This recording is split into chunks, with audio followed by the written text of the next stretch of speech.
Welcome to Brainbox, a podcast for your noggin. Brainbox is a program of Oklahoma Humanities, a nonprofit organization that strengthens communities by helping Oklahomans learn about the human experience, understand new perspectives, and participate knowledgeably in civic life. You can check out all of our programs at okhumanities.org. I'm your host, Chris Carroll. In this episode, we're going to talk about the value and meanings of fantasy literature. Our guest is Dr. Joshua Grasso, a professor of English at East Central University in Ada, Oklahoma. Dr. Grasso teaches classes in British and world literature, writing, and comics. He has a PhD from Miami University and an MA from the University of Tulsa. In addition to a few indie fantasy novels, his fantasy and science fiction stories have recently appeared in Speculative North, Mythic, Red Planet, and the anthology Welcome to the Alpacalypse. Dr. Grasso also wrote a great article titled Roads Go Ever, Ever On about fantasy literature in our new Oklahoma Humanities magazine issue, which is centered on the theme of home. We'll put a link to this article and to Dr. Grasso's other writings on our webpage for this episode. So welcome, Dr. Grasso. Thank you so much for being here. Thank you so much for having me. All right. Well, first, I wanted to ask you, just to start off with a definition of fantasy literature. What makes a novel or a story fit into the genre of fantasy? Okay, that's a pretty tricky question. On the one hand, I would say fantasy literature is by definition speculative literature. And that means that like science fiction, fantasy literature and science fiction literature are both speculative. That doesn't necessarily mean they try to predict what's to come or even explain what's gone on before. To me, fantasy literature is a perspective. By its most basic definition, it's a perspective using the past to look at who we are and what we have now, whereas science fiction tends to use the future as a perspective to look at ourselves. But what I would say about fantasy is it's usually set in the past only because that's a kind of abstraction. It's something we think we know. We have a kind of understanding of knights and lizards and, legends and lore and all these things. And it's almost like a funhouse mirror. It's recognizable, but only just. And the more you look at it, the more skewed it gets. So again, it's fantasy literature. It's speculative. It makes us look at the past or a possible past to make us question not so much what happened, but who we are today. Because I would argue that all speculative literature, whether fantasy or science fiction, is really about today, no matter how fantastic it looks like when you're reading it.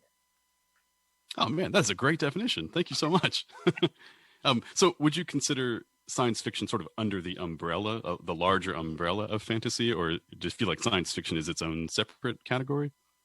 That's tough because, I don't know many people who write fantasy who don't have an itch to write science fiction too.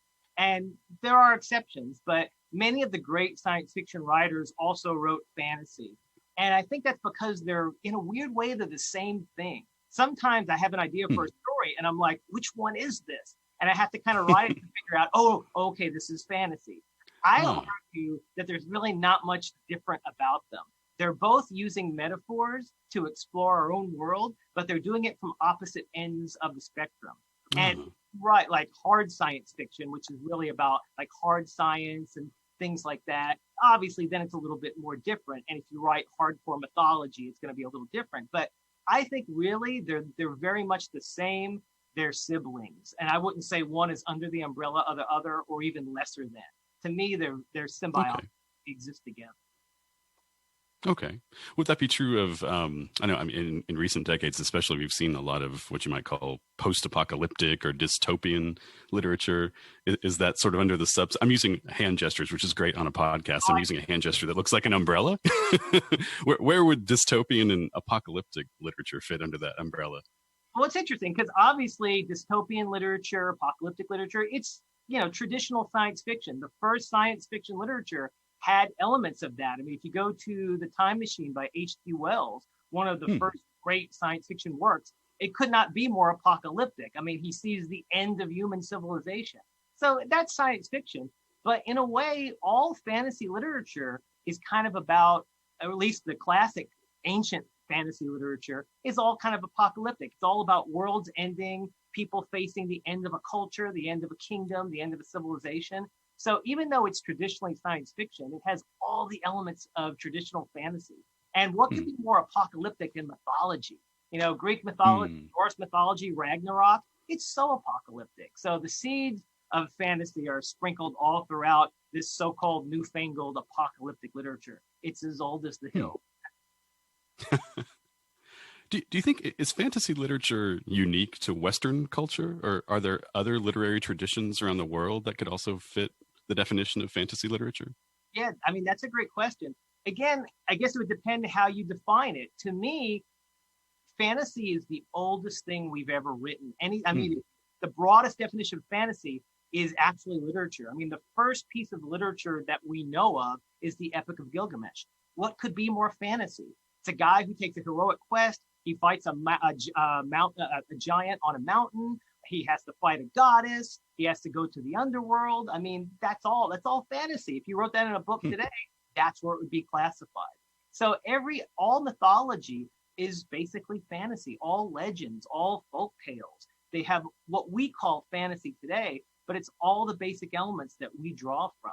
So I would say every culture learned to write through the perspective of what we now call fantasy. Probably not the right word. It's a clumsy word for it, but it's the perspective that matters. Hmm.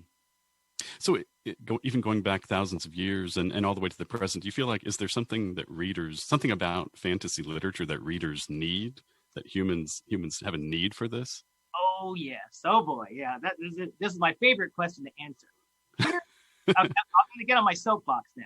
Here's the problem with our culture. We're so darn literal. We want everything to be so literal. And sometimes, especially with lower level students, when I'm teaching something, they're like, but what does it mean? Can you just tell us what it means? Why do we have to dig so far? And the answer is it doesn't mean any one thing that I can give you. And that's what's so great about metaphors. Why do we need fantasy? Because fantasy is metaphor.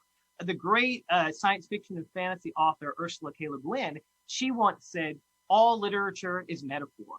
But science fiction and fantasy are especially metaphors today because they use new metaphors. They've created new metaphors. Like today, we can say, beam me up, or I'm putting up my shield, and everyone knows what that means. Those are new metaphors. They're old ideas, but new metaphors coined by science fiction and fantasy to explain modern ways of thinking.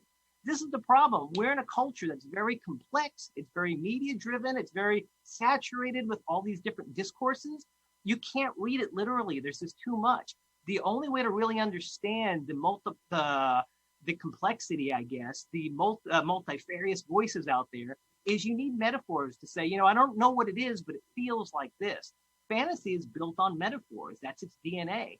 And when you read a story about a hobbit who has to take a little ring and go into the depths of Middle Earth and drop it in a volcano, on the one hand, that's a story and it's very interesting. But there's some point in your life where you say, oh my gosh, I feel like Frodo. I have an impossible task. Why do I have to do this? I'm not tall enough. I'm not bright enough. I'm not smart enough to do this, but I have to do it. So it's a story that relates to the experience of being human in this time. So fantasy urges you not to read the world and your life so literally, and to read the world as a metaphor, as something rich that has to be dug through and understood in different ways. Fantasy can't be read literally because it doesn't exist, right? There are no hobbits. There are no orcs that we know of, right? There are, unfortunately, not even any wizards or magic. So you can't read it literally. So it invites you to play.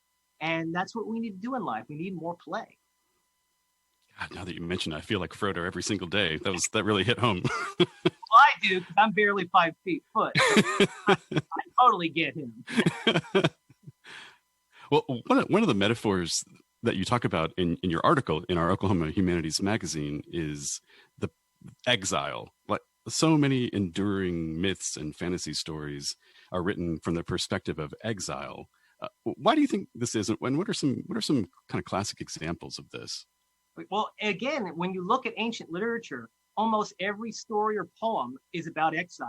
If you go to ancient Egypt, you have the tale of the shipwrecked sailor about a guy who gets shipwrecked. And imagine how scary that was. I mean, I don't want to be shipwrecked today, but if you're in Egypt and you get shipwrecked outside of Egypt, you're done.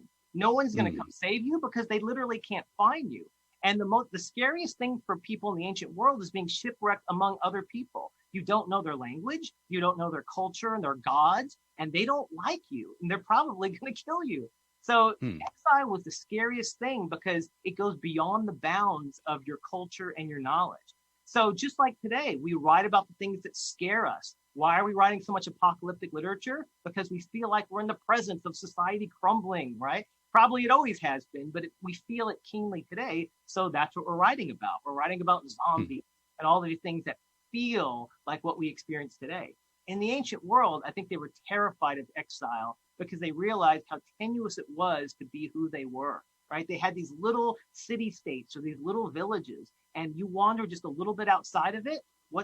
Who are you? What's the world? No one knows who you are or where you are. I mean, there were no maps, very scary thing. So I think literature at that time really talked about exile because it was a way to challenge who you were. What does it mean to be who you are somewhere else? Today, we take that for granted because we have passports. We have even a driver's license. But in the ancient world, when you left your people, you're nobody. You don't exist. That must have been really, really scary. And I think that's what literature was trying to wrap its head around. How do we have an identity that's stable from place to place and culture to culture? And with literature from time to time, what happens when this civilization disappears? Will people still read this literature? And surprisingly, it worked. We still read it. Even when we don't know anything about those cultures, the stories still communicate with us, or to us, rather. Do you feel like in some of the most contemporary fantasy literature, is exile still a powerful theme? I mean, maybe a little less, but you still see it. I mean, even with Harry Potter, it's all about exile. In the Muggle world, and he doesn't fit in. He goes to Hogwarts, and sometimes people tell him, you don't fit here. You're a Muggle, you're kind of half Muggle. You're not one of us.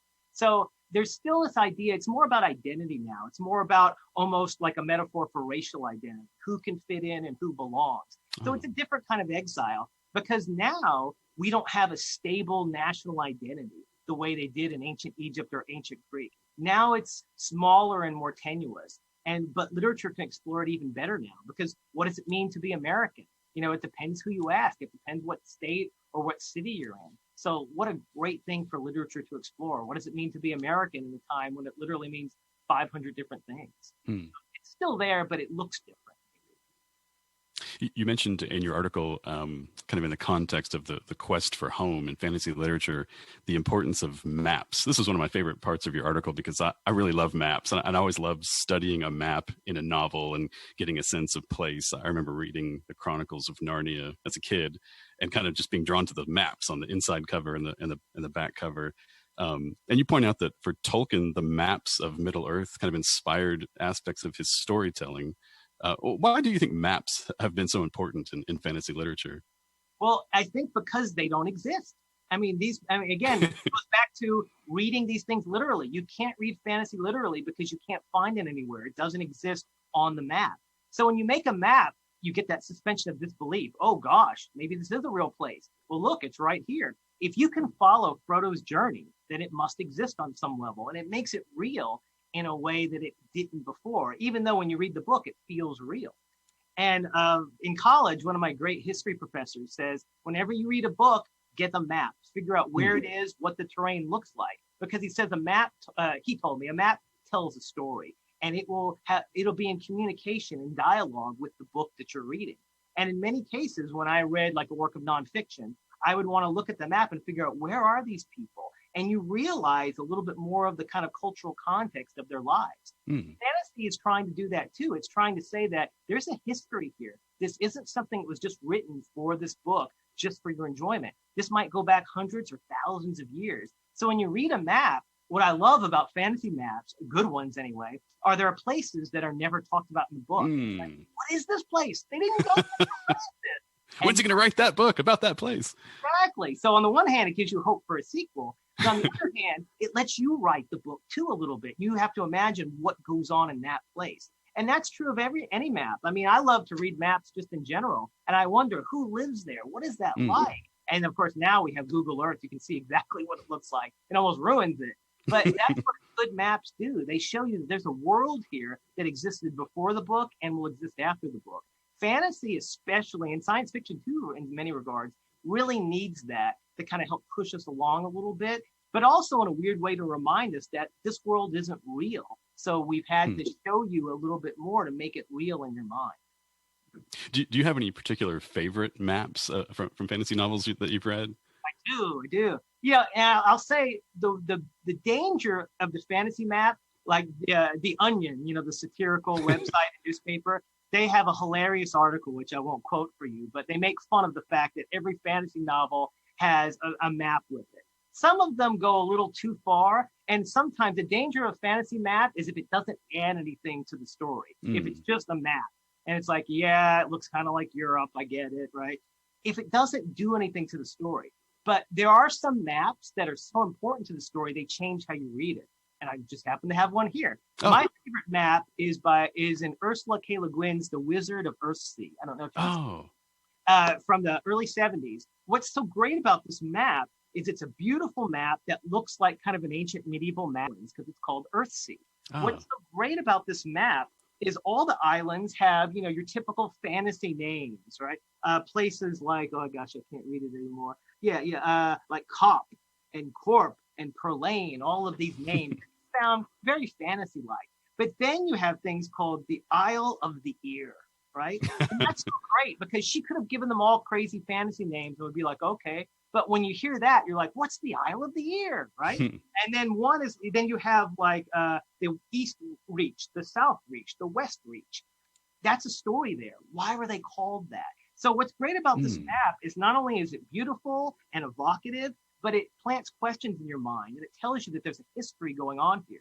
And she does something that almost no fantasy book does. The map reoccurs in different chapters to remind you that you're in a different place now, right? So later on in the book, she focuses on the place that you're reading about to remind you that this is a real place with a real locale. And I love that because this seems like a real world. And it really inspired me to remember that there's a world before you write the book. You don't have to know it all, but you have to suggest it so the reader can at least think about it. Huh. God, that book has been on my list of books to read for years. I've never read it. It's just one more reason that I feel bad about myself for not reading that. Read it. It's nice and thin. Yeah. I don't know if you're... I was going to say, too, it's painful when you're reading a fantasy novel that does not have a map. Sometimes I'm like, why can't there be a map? I need to see this. But I'm not sure if you're a fan of Game of Thrones or not, but that's one of my favorite maps. And there's an online version that's interactive. You can plot each character's journey, and you can even block spoilers if you haven't read that far. It won't tell you where the character's going next. That's like a rabbit hole built by industrialized rabbits with powered tools. I mean, you can get lost inside that interactive map.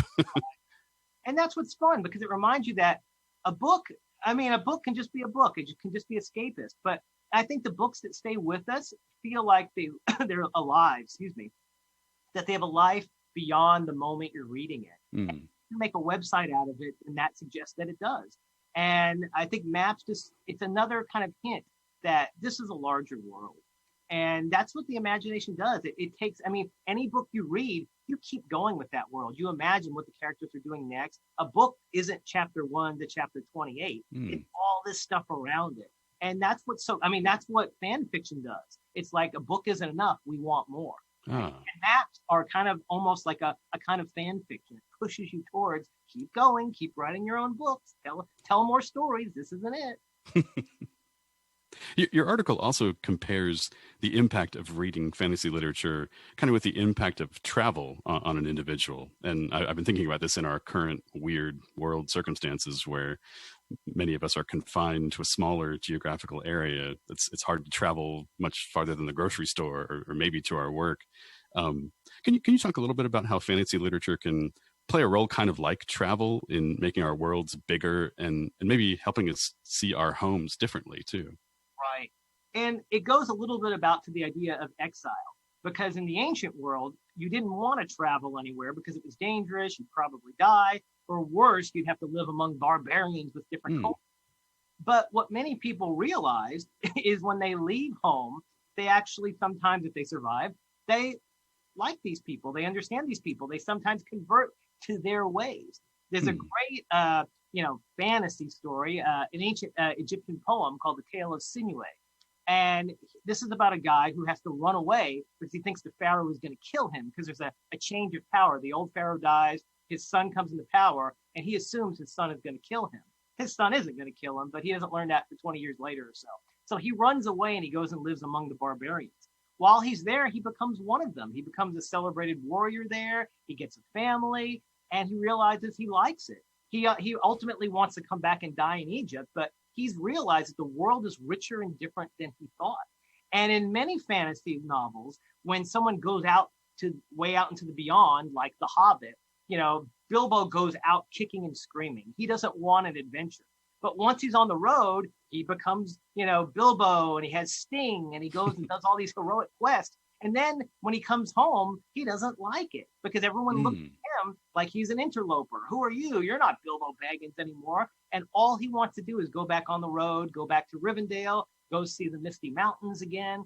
So what's great about travel is it changes you, even if you have a bad travel experience.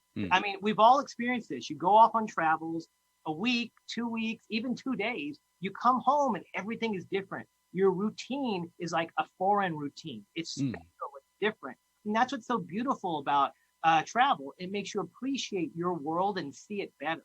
Because a lot of people say a traveler sees the world better than the natives. Because the natives, they don't know that it's a place to look at. It's just their home. A traveler, everything is foreign. Everything is unusual. Fantasy literature makes you look at the world from a different perspective. By pushing you in the ancient past, whether it's a real past or not, it makes you look at humanity in a totally different light. And I think The Hobbit and Lord of the Rings is a great example because the hobbits are us. I mean, they smoke pipes, they drink beer, they eat too much. I mean, they're just English guys. They're just English guys at the pub. That's all they are. And that's what's so great about it. You're taking these normal, run-of-the-mill guys and throwing them in Beowulf. What would happen? So it's a great way of looking at ourselves through a different kind of lens. So fantasy is all about travel, but it's a much deeper experience of travel. It's exiling you from what you think you know and putting you in a world which could not be more foreign. And it's saying, adapt, see if you still have an identity, but see if you still see the world the same way. And that's why in so many of these stories, when people come home, they sometimes reject home or they have a totally different way of understanding it. This might be a different rabbit hole to go down, but I was just curious. I think I'm correct in having looked at your CV and some of your writings. You're also interested in travel literature, right? Yeah, I wrote my dissertation on 18th century travel literature. Okay. So it's one of those cases where I was writing about all these different things and I realized, oh my gosh, they're all about the same thing. So travel, fantasy literature, so many of the things I was secretly in love with were telling the same story all along. So that was a happy accident. But yeah, you're totally right. Are there some, I would say, I guess, early travel literature that could be described as fantasy? Now that we. Oh, okay. Almost all of it. I don't know. Depends how far we want to go back, but look at some of the classic travel literature like Gulliver's Travels. That's a satire. It's a satire of England, but it's almost science fiction and fantasy at the same time. It's about a guy who goes to an island of little people, and then he goes to an island of big people, and then there's a flying island, and there's an island of horses, right? So it has all the elements of putting you in another world, totally divorced from your own, but it all satirizes it. And it's a metaphor. And that's kind of what fantasy always does. It uses a metaphor to skew your experience of your own world. So Gulliver's Travels does it. And if you want to go further back, Utopia by Sir Thomas More, that's a guy who travels to an island, which is called Utopia, which of course means nowhere, basically in Latin, meaning that there's no utopia. But his experience is very similar to 100 other science fiction novels which were written subsequently, right? Because what he finds is England, right? He finds all the problems in England on this fantasy world way out there. So most travel literature is fictional, even if it's loosely based in reality, like even Robinson Crusoe. That's fictional travel. It's kind of based on the marooning of Alexander Selkirk, but it's completely fantasy in how it develops. And it's all about being exiled, being marooned somewhere, and how you learn to see your own world from a different perspective. And Lemuel Gulliver in Gulliver's Travels, when he comes home, he hates England. He hates it, and he becomes a misanthrope. He rejects all people. He lived on the island of the horses, and he loved the horse's mind and intellect so much, he rejects all human beings. right? So he has the totally extreme version of travel. It made him reject everything. So probably not the point of the story, but it shows the whole idea of exile and how it challenges you to look at your home again. And you mentioned the ordinary dudes of the Hobbit, that the hobbits are just ordinary English dudes. And I love this part of your article too, where you talked about how so many heroes of fantasy literature are reluctant heroes. And like the best person to save the kingdom is never the person who stands to inherit it. And I couldn't help but think, is there maybe a political message here about how we identify leaders and choose leaders? I think so, because on the one hand, that kind of ties into Utopia by Sir Thomas More. In Utopia, if you want to be a politician or a lawyer or a police officer, you can't be. You're automatically disqualified. Only someone who doesn't want to can do it. And that suggests that you can't be corrupted by power because you have no aspirations for this field. But I think if we go back to in a more global perspective, who wrote fairy tales and folklore and mythology? I mean, I'm pretty sure the common people did. I don't know of any story in the ancient world that was written by a king. Even the Epic of Gilgamesh, which is about Gilgamesh, it's not written by him exactly. There seems to be another narrator. Who writes stories? The people on the bottom. So clearly, they're going to be suspicious or outright contemptuous of the people up there. So who's going to save us? Why would it be the kings? They never save us. They grind us into the dirt. So I think that it's almost like wish fulfillment. We have to save ourselves. Who's going to save us? You know, this poor little peasant who accidentally wanders into court, accidentally solves a riddle, accidentally does this. The poor little hobbit who is accidentally given, and of course, accidental is just another word for fate. So I think in a lot of these stories going way, way back, I think, you know, common people or peasants, if you will, these are stories where shows their, if you want to use political, you could, but it shows their perspective of the world. And they believe that you can't expect power to save you. We have it in ourselves to save us. And we're all heroes, but we're not told we're heroes. We have to realize we're heroes. And that's why almost every fairy tale is about someone very common or humble becoming heroic. It's just regarding yourself as such. And like Bilbo Baggins suddenly becomes a hero when he kills the first spider. And he goes, now I'm going to name my sword. I'm going to call it Sting. When you give your sword a name, you're a hero, right? Because that's what they do. So it's just acting like one. If you think you are and you follow that narrative, then I guess you are. You kind of pointed at this earlier, but what are some common themes in fantasy literature that heroes experience when they do return home? You wrote in your article that this kind of points to the tragedy of most fantasy literature. What is that tragedy? I mean, I think the tragedy is rejection because, and I mean, doesn't this happen today? Let's say you're from a small town in Oklahoma and you go off to college and you come home and suddenly you talk a little different or you sound a little smarter. Some of your friends will be like, you know, you changed. You think you're one of them. You think you're better than us, right? I mean, that always happens. Someone rejects you when you come home because you're not the same. I mean, I remember when I started going to college, and I talked to some of my old friends, and they're like, you're not the same anymore. I'm like, oh, I'm better, right? But they didn't see it that way. So rejection is one of the big themes because when you come back, you're literally not the same person.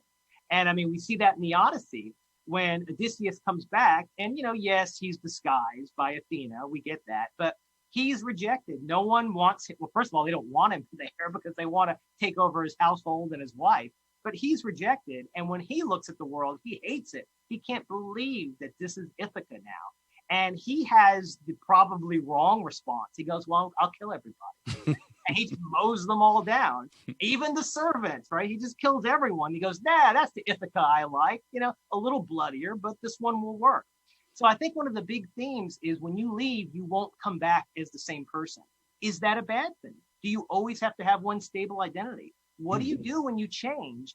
And it's not that your home doesn't change, but you look at it differently. You don't live there in the same way. Just like Frodo, when he comes back from the ring, he's never really happy again.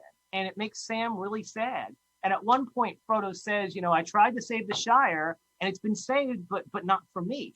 And that's how it has to be. You know, sometimes you have to sacrifice what you love to save it for other people.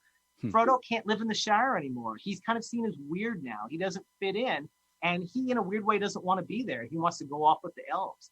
So the danger of leaving is you might not be able to come home. You can always go back home, but the kicker is you might not want to be there. You might prefer to be with those barbarians out there or the elves or someone. And that's a scary thing because no one likes to change and no one wants to be a different person. But when you're out on the road, you might realize that this was always in me. I just never knew I could express it. So I think the exile and rejection theme is one of the most constant in old fantasy, but I think we still see it in a lot of new fantasy literature as well. I also wanted to ask about some other complicated real world issues that fantasy literature might be able to help readers think through and maybe understand better. I recently saw some statistics about how rare it is to find protagonists who are people of color, especially in children's literature. Can you talk about how the genre of fantasy has been able to address issues of racial diversity and equity, maybe more so in recent decades? Well, the problem with like modern fantasy literature and science fiction, the way we look at it today is really a product of the magazines that came out, the speculative magazines that came out in the 30s, the 20s, 30s, and 40s. And it was very, it was an American production, so it was very white and male dominated. And that kind of set the tone for quite a while. The reality is that many other writers, diverse writers, were sneaking in, but they often had to do so incognito. So like you had writers like Andre Norton, who was a woman, but she did the age-old disguise of giving herself kind of a male name. Her real name was Alice. And she was a wildly successful science fiction and fantasy novelist, but she did so undercover. And there's always been a tradition of women, and often women of color, writing in fantasy and science fiction. They've just kind of been either hiding or kind of on the margins. But you have people like Marion Zimmer Bradley, Joanna Russ, Octavia Butler. And it's not that they weren't there. It's just we're only recently, in the last like maybe 15 years or 20 years, saying, oh my gosh, they've always been among us. We see them now. And it's just like history, right? We forget how many immigrants really created this country. It was easy not to look at them because those weren't the stories we were telling. Now we're more conscious of telling those stories.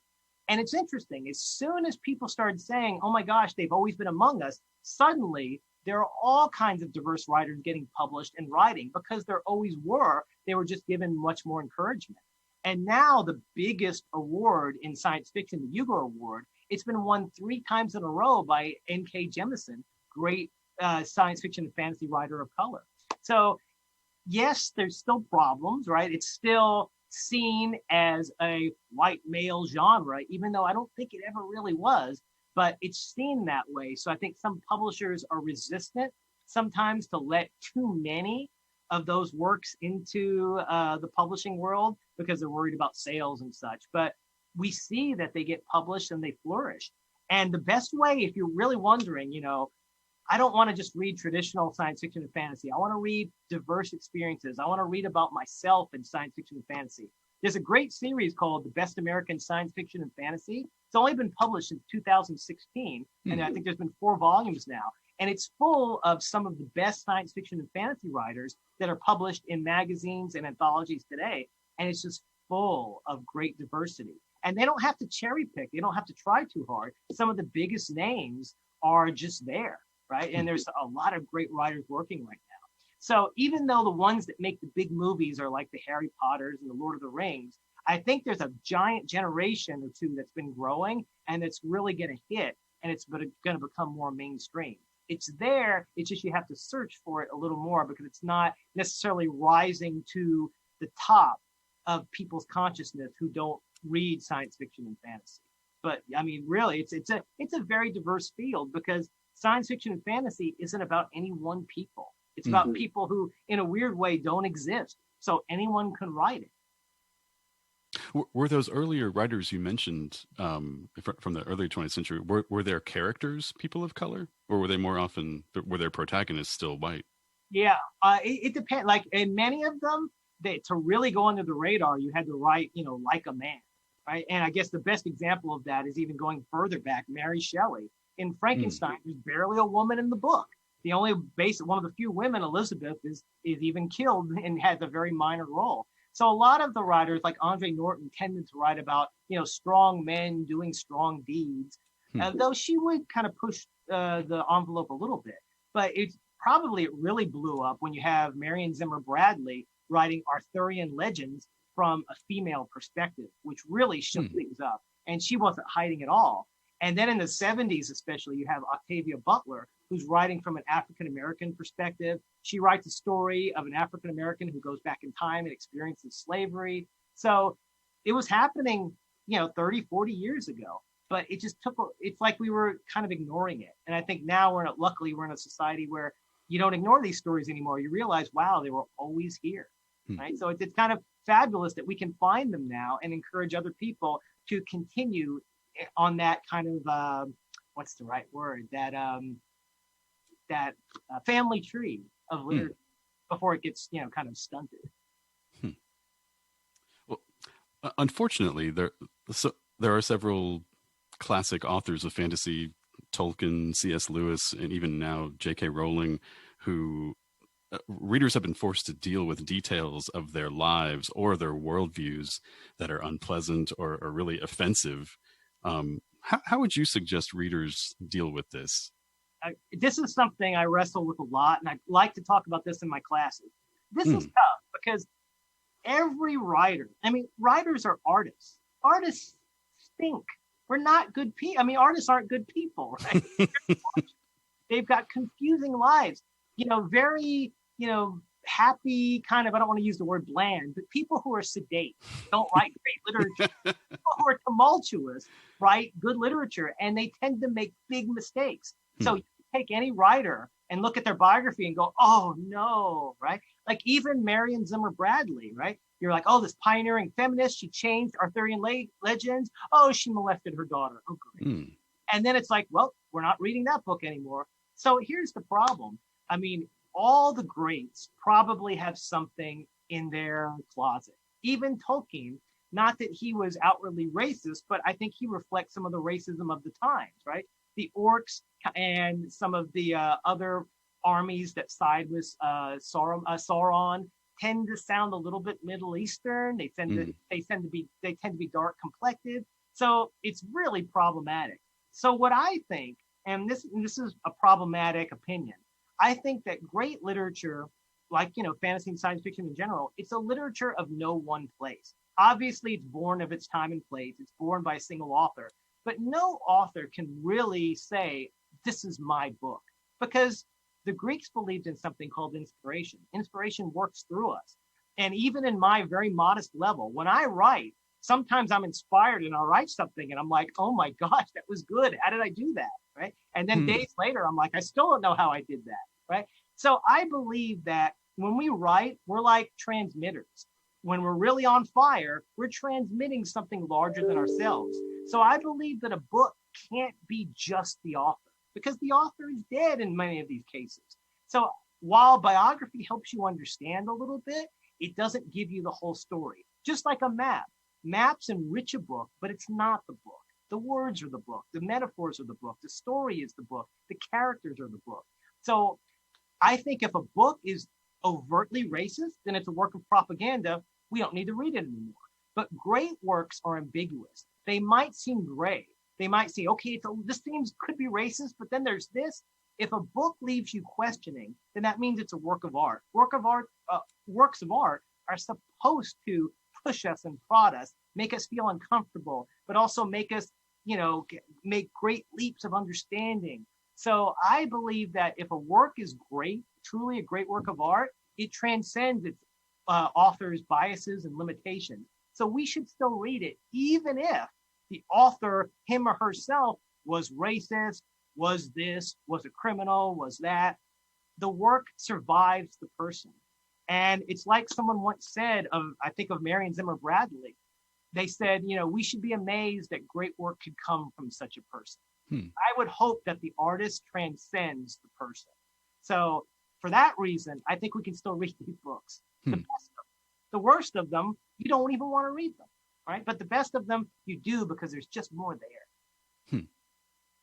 You write a really interesting blog that we will put a link to on our webpage for this episode. And a recent post that you wrote is called "Why Keep Western Civilization?" And it's kind of about the balance of keeping the classics of Western literature while still embracing diversity and a multicultural outlook. It really is a difficult balance. Could you talk a little bit about your theme of what you wrote there? Yeah, I mean, that's something I really grapple with because I love, like, one of the things I studied in graduate school was post-colonial literature. And I've seen how the literature I love was used to indoctrinate people, to erase people's culture, and just jam down people's throats. And it just kills me to think of Shakespeare being used as a bludgeoning weapon, right? You will learn our culture. This is your culture.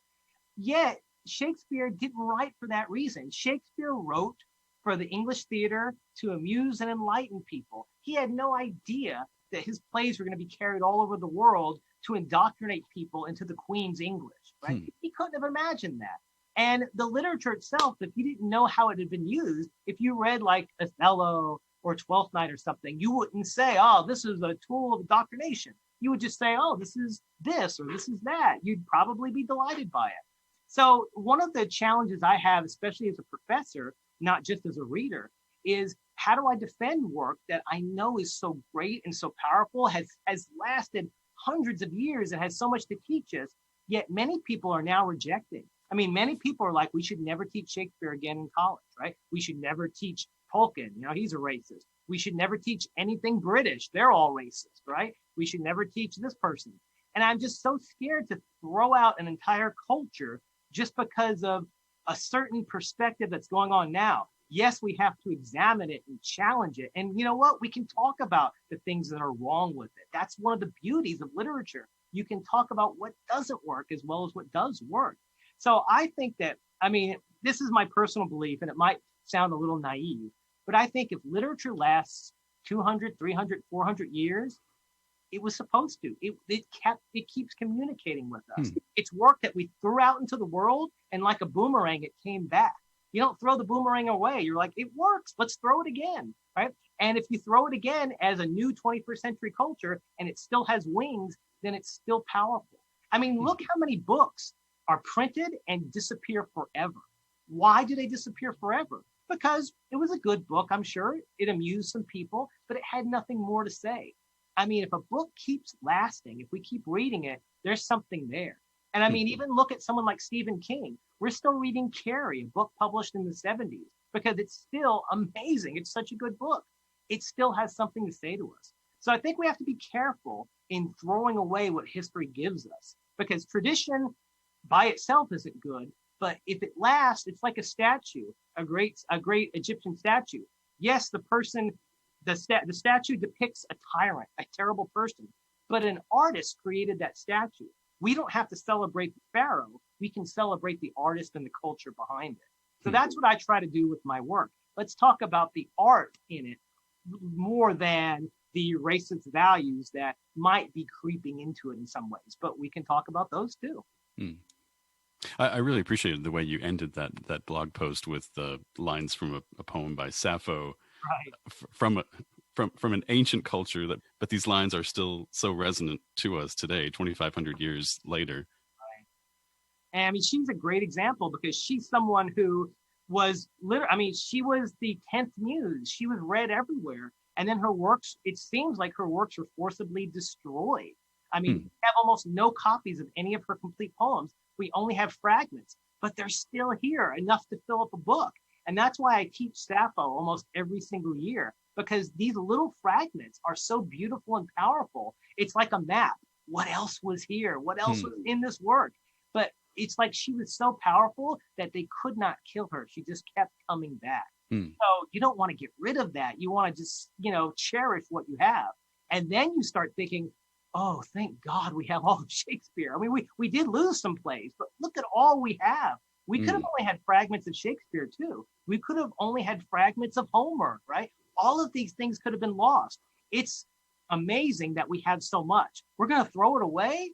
No, we're going to keep it all. So I want to keep it and cherish it all. Let's talk about its flaws, but let's not throw it away. Time has thrown away so much as it is. Let's not help time and death any more than they need, We have a disclaimer in this episode where the thoughts expressed aren't necessarily those of Oklahoma Humanities, but I think it's fair to say you and I would both advocate maybe we just need more literature classes to cover more aspects of world literature. Completely. Oh yeah. I mean, I love works that I find really problematic. And there are times I'm like, should I be reading this work? And I struggle. Like one of the authors I love is Kipling, and no one has been more reviled than Kipling. And I think sometimes people misread him, but I think it's kind of fun to look back in time and find someone who's conflicted like that. On the one hand, they're very enlightened. On the one hand, they're kind of an imperialist. What do we do with that? I think we do ourselves a disservice if we're only looking for ourselves in the literature. Let's try to find ourselves in people who don't look like us too. That's exciting. And that's where we learn the most. And ironically, that's where we exile ourselves from our own culture. When we go into that literature that looks so forbidding and so frankly wrong, we find some interesting things there too. So kind of bringing it back to fantasy literature, are you interested in ways the literature can be used to enhance our understanding of other disciplines? Like, are there ways that fantasy literature can be used to help understand history, aspects of science, or other disciplines? Oh, completely.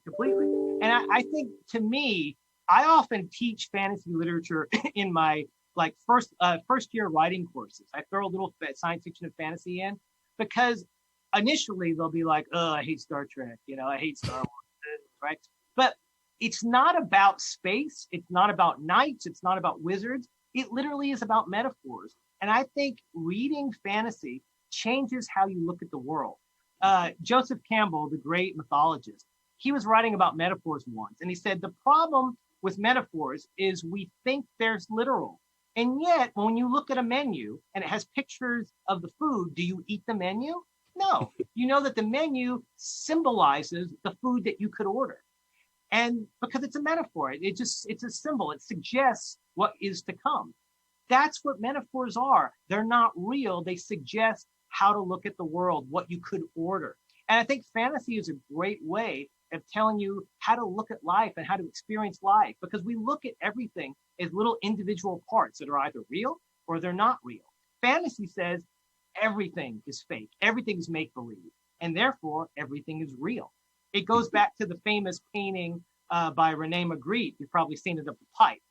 And it is a painting of a pipe, looks so boring, but then it says in French under it, this is not a pipe. People get really mad about that. They're like, yes, it is to a pipe. But it's not. It's a painting of a pipe. So it could be anything you want it to be. And also, you don't have to paint a pipe to make it a pipe because it can't work like a pipe. You can't smoke it. And that's the great thing. So when you get that, that's a painting that kind of liberated me in the same way that fantasy literature liberates me, to realize that nothing has to be the way it is. Just because you're told you have to do it this way, well, maybe not. Try it another way. Try to look at it another way through reason, through logic, through understanding. So I think we have a modern fallacy of taking things apart and looking at each little component to see, is this real? Is this not real? And fantasy encourages you to have a more, in a way, spiritual, but a more playful experience with the world. And I could go on, but I think it helps you. To me, it's enriched everything I do. I just don't take things so literally, but I also don't take myself so seriously. I realize that I'm like a map too. I suggest things, but I don't know everything. You can't know the whole world. You can't even know yourself. Fantasy makes you realize that there's more in you to explore than you think. And I think that's liberating. That's really cool. I really wanted to ask you if you could give some recommendations of maybe some lesser known fantasy literature that maybe our listeners aren't familiar with. Are there any particular favorites you'd like to mention? Yeah. Oh, there's so much. I thought about this a little bit, so I'll limit it to 2 works. If you want to read fantasy literature that, again, this isn't obscure necessarily, but it's not as well known as it should be, I'll recommend 2. One is T.H. White's The Once and Future King. This is a great author who's kind of forgotten, but he did a giant 5-book series, even though he wanted it to be one big book. But it was during the war, and they're like, we're not going to publish a giant tome. You're going to have to break it up into little books. But he wrote, it's kind of a re-envisioning of King Arthur. And it's really dark, and it's very obviously composed during World War II, but it's also very magical. And it's a weird way of trying to understand why these metaphors work. Why do we keep telling the Arthur story again? Why are we so in love with Lancelot's incestuous love for Guinevere? What's at the root of that? So he writes these books as if they're almost like a Tolstoyan novel. He writes them like a realist novel. And it's fascinating because on the one hand, it's very mythological and fairy tale-ish. And on the one hand, it's like these are people having an argument in the next room. So it's such a weird juxtaposition between the legendary and the totally realistic. And they're fantastic works. Yeah. Sorry to interrupt you, but you mentioned it was written during World War II. Are there sort of contemporary real world themes, the things that were happening in the world at the time that informed that book? I mean, it's a lot like, I mean, it started before World War II, but it goes into World War II. And the destruction of Camelot is a lot like the destruction of England and Europe, right? Oh, wow. I mean, it's very obvious. So he's kind of playing with, what's going on in his world, but he's putting it in a fantasy. Because like many authors, they realize I could talk about the real world, but it would sound like I'm preaching. But if I put it in a fantasy world, it's like I don't have to say this is what it is. You'll understand it. Maybe it'll go over your head, but you'll go, oh my gosh, this is what we're going through today. And it's so satisfying. It's like when you bite into a really good piece of fruit, you're like, oh God, it's the best. It's like you're reading this book and you're like, I like fantasy stuff.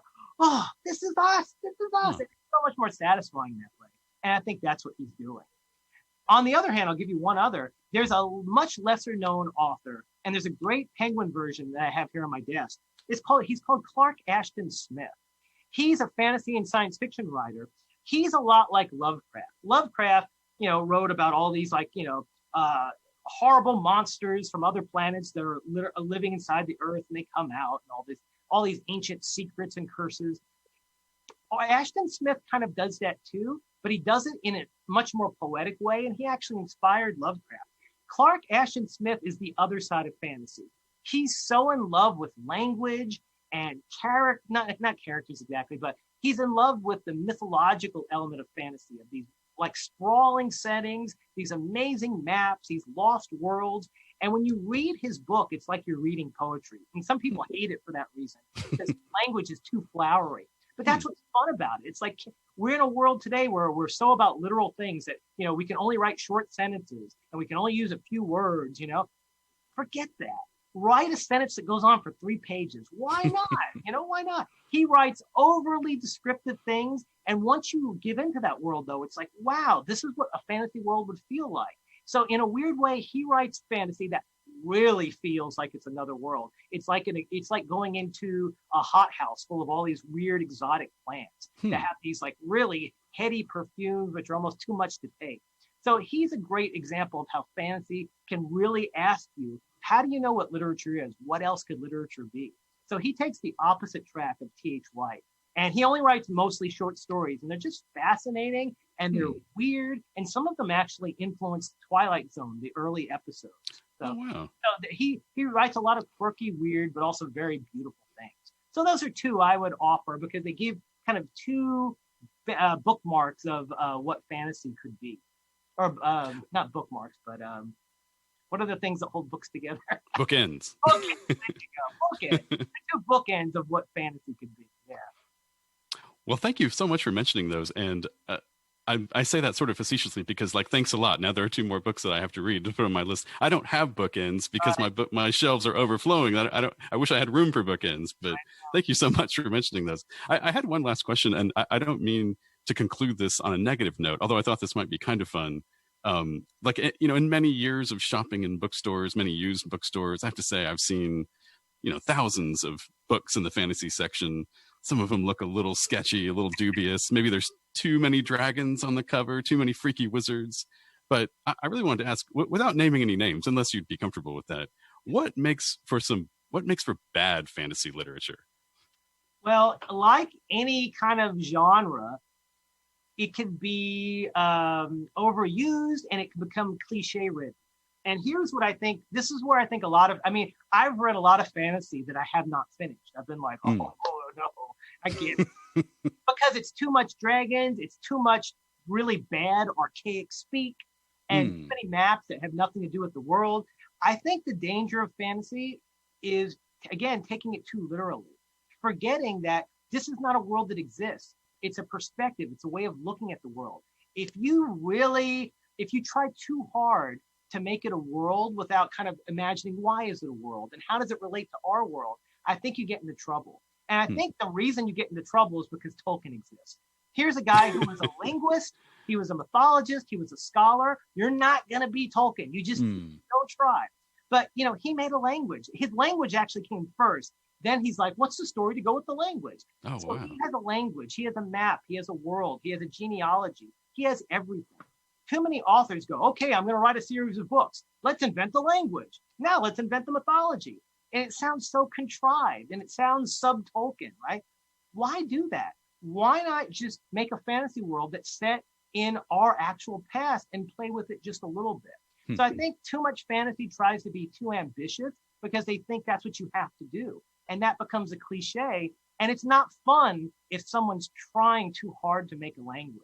And as a reader, you're like, I don't believe this. I don't buy this. You have to think it's real. Just the way when you look at a map, you believe that these islands exist. So bad fantasy, I think, is fantasy that just takes fantasy a little too literally and forgets why these things exist. And you just have to, I think you have to have a little more fun with it. And I worry that some people are just taking it deadly seriously. And metaphors can be serious, obviously, but they don't have to be. They're suggesting so many different experiences.